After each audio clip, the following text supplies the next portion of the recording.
Hey everyone, welcome back to our channel. Today I'm going to show you how you can fix your keyboard is auto pressing in your laptop on your computer. How you're going to fix it? First, you have to come over into your start icon, click on the right mouse button and then go for device manager.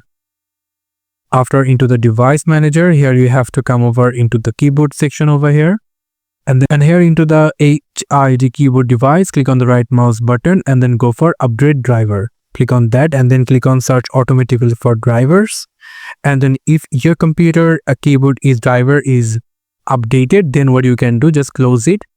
And now if your problem is not solved yet, then simply click on uninstall device and uninstall another time this tool. And now what you can do, just close the device manager and come to the start icon and going to restart your PC.